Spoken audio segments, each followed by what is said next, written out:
Dans cette bibliothèque, il y a beaucoup de livres, mais s'il y en a un que je voulais vous recommander, Jusqu'à la fin des temps. Pourquoi? Parce que Jusqu'à la fin des temps, c'est un peu comme voir sa maison du haut de la montagne, perdue dans la vallée, dans son village. Dans ce moment où on comprend à quel point notre vie est toute petite. Et pour savoir où on va juste essayer de rappeler d'où on vient. Selon le calendrier cosmique de Carl Sagan, une année du calendrier représente 13,7 milliards d'années qui mènent à l'apparition de l'univers au temps présent. Une journée symbolise donc 37,5 millions d'années et une seconde 430 ans. L'année commence le 1er janvier à minuit avec le Big Bang.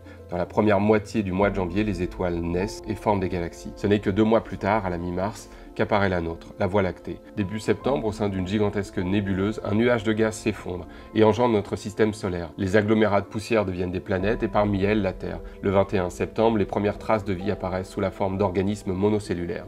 Et ce n'est qu'un mois et demi plus tard, début novembre, que les organismes pluricellulaires voient le jour. Le 14 décembre et pendant quelques jours qui suivront, la majorité des formes de vie que nous connaissons apparaissent. Enfin, le 25 décembre, débute l'ère des dinosaures, qui s'achèvera 4 jours et demi plus tard, marquant la 5e extinction de masse sur notre planète. Le 26 décembre marque l'apparition des mammifères, suivi des oiseaux un jour plus tard, et les premières fleurs s'épanouissent le 28 décembre, ce qui nous amène au dernier jour du calendrier. À 23h45, l'Homo sapiens entre en scène. Il domestique le feu à 23h46. Au début de la dernière minute du calendrier, il invente la peinture, et puis 30 secondes plus tard, l'agriculture. Il est 23h59 et 50 secondes. C'est ici que notre histoire s'accélère. À la 55e seconde, l'Empire romain se développe pour s'écrouler une seconde plus tard. À 23h59 et 59 secondes, les révolutions américaines et françaises, les grandes inventions, les 2 guerres mondiales et le premier pas sur la Lune. Et c'est dans cette dernière milliseconde que l'homme s'intoxique lui-même, artificialisant les sols, polluant l'air et déclenchant la 6e plus grosse extinction de masse.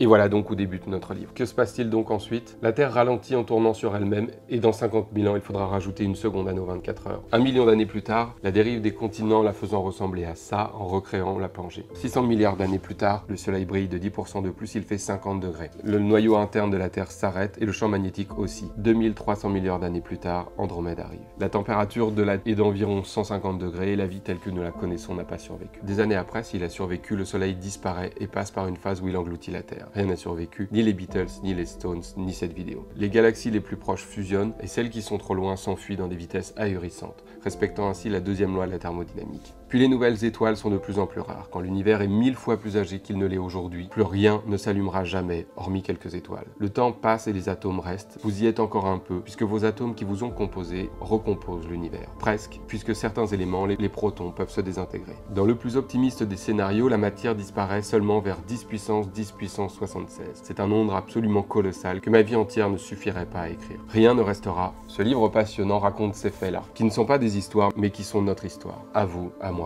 Rien ne restera, ni mon héritage, ni ma maison, ni mon jardin, ni ceux de nos enfants.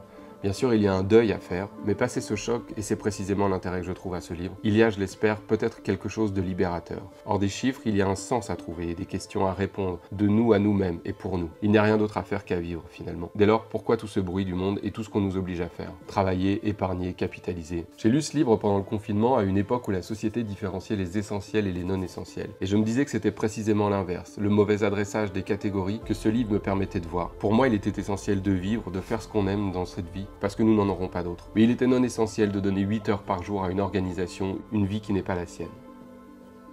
Jusqu'à la fin des temps de Brian Greene.